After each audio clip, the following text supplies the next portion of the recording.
presentation, and he's going to be covering 3 areas that you did express an interest in earlier. So I will turn it over to Ken, who is the manager of Everything Homeless. Great, thank you. Good evening, Mayor and Council. This is going to be a quick homeless services update. Next slide. Go ahead. The data dashboard can be found on the Homeless Services webpage. Like the dashboard of a car, our Homeless Services data dashboard provides a quick view into what is happening under the hood regarding homeless services within our city. Take us to the dashboard.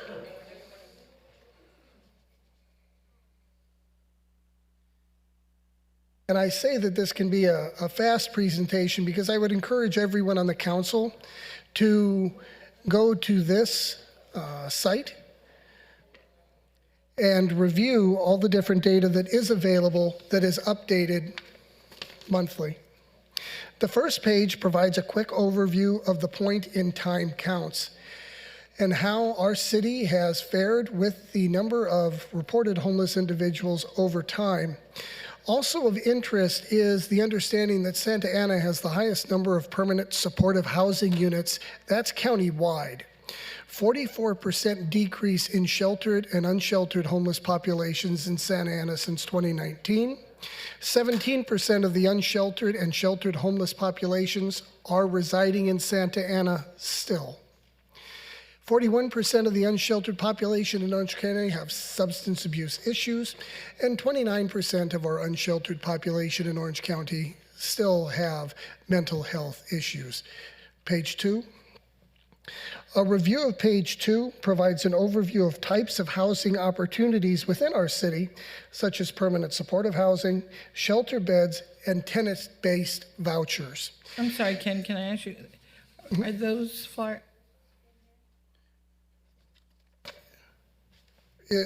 It's not in, okay, I don't have it, so my computer doesn't work. Oh, I'm sorry, ma'am.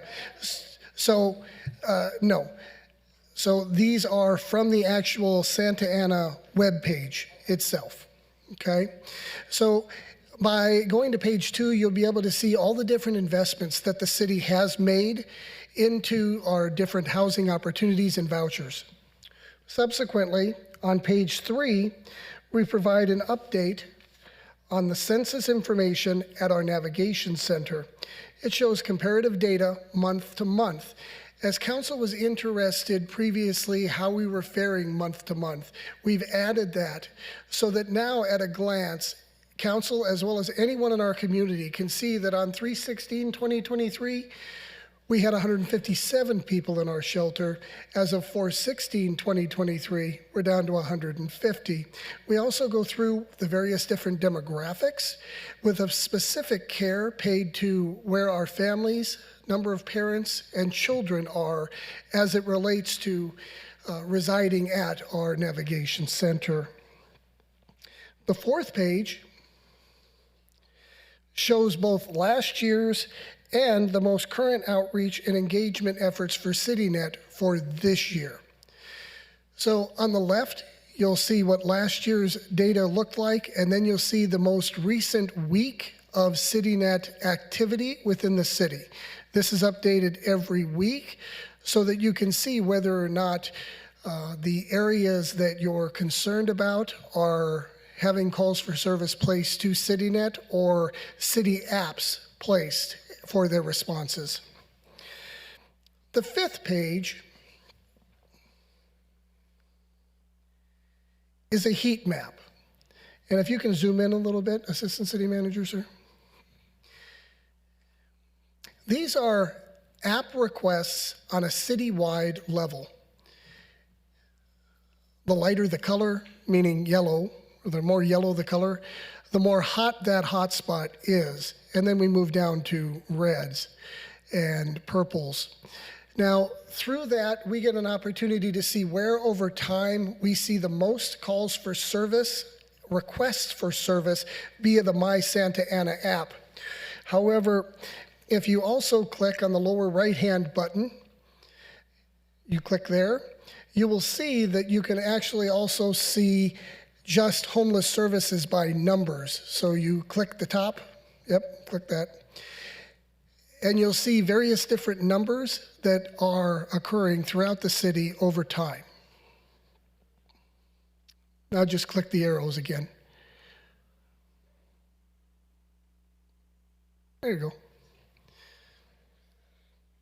This is just an example of the information that you have and that our community does have at its fingertips as it pertains to where the city's resources regarding homelessness are occurring.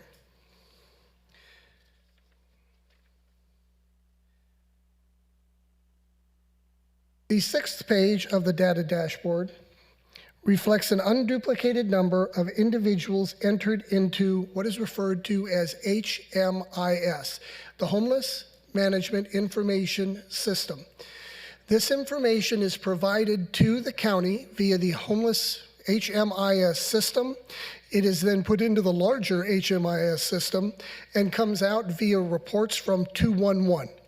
This is their standard report that we have tweaked to meet the needs of what we believe are council members' questions. And we encourage you all to go to it, look at it, let us know if there are any things that are not in there that we might be able to have 211 add so that your needs will be met. Next page. We've also discussed over time the intersection between narcotics and homelessness.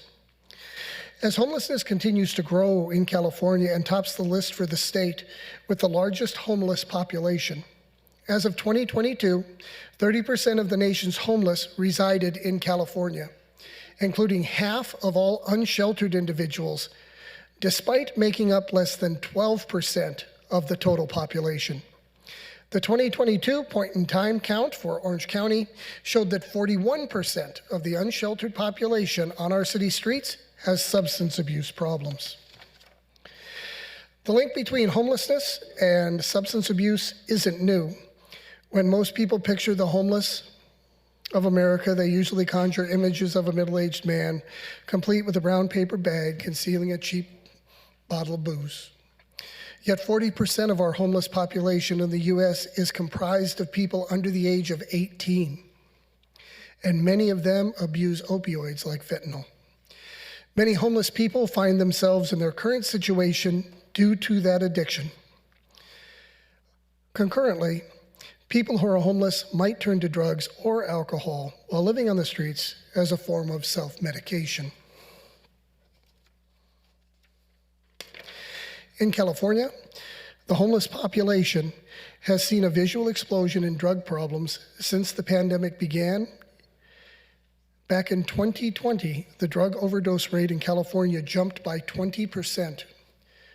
Fentanyl, the synthetic opioid making its way west, accounted for 36% of those deaths, and many of those deaths were among adolescents. So to answer the question, what is an opioid? Opioids are a broad group of pain-relieving drugs that work by interacting with opioid receptors in the human body. When opioid medications travel through your body and attach to opioid receptors in your brain cells, the cells release signals that muffle your perceptions of pain and boost your feelings of pleasure. At lower doses, opioids may make you feel sleepy, but higher doses can slow your breathing, heart rate, and cause death. In 2021, there were 8,908 opioid-related drug overdose deaths in the state of California. In comparison, there were 2,203 murders in California during that same time period. Thus, opioid overdoses cause more deaths, 4 times more deaths, than murders within our state.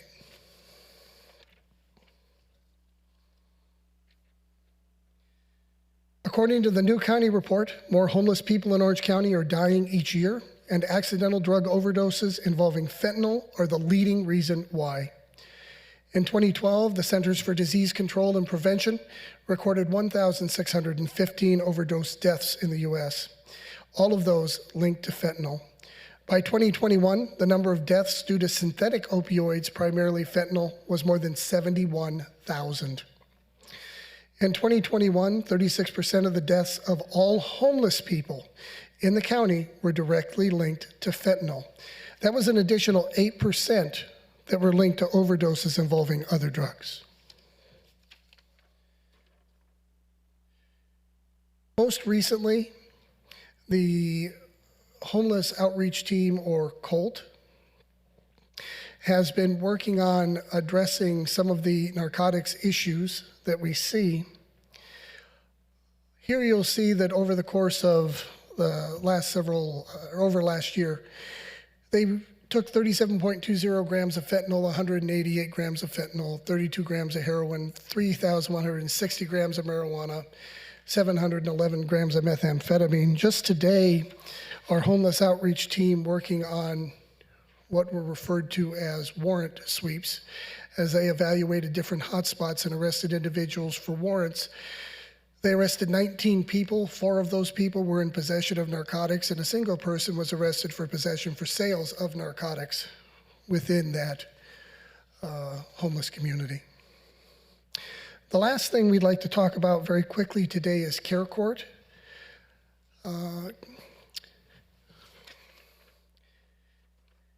Care Court should be coming to California within the next 2 years. Orange County has been selected as one of the locations to begin Care Court. To keep this brief, civil liberties unions have already become involved in discussing whether or not Care Court will move forward and what it will look like. So we're all rather hesitant to say when we actually believe it will come to the county. But I think everybody involved in homelessness is waiting with bated breath to see whether or not this might be the answer to some of our mental health issues that we see on a daily basis. Understanding that you guys have already been here a long time, if you have any questions or concerns, please feel free to contact me at any time and I will answer your questions. Thank you. Are there any questions from the council? Ken, I want to thank you because it's very important. I know that community members are watching at home because I've heard from many constituents, and I know there is a site they can go to on the city, but they do appreciate the information, and so do I. And thank you for all the work you and your team do. Thank you.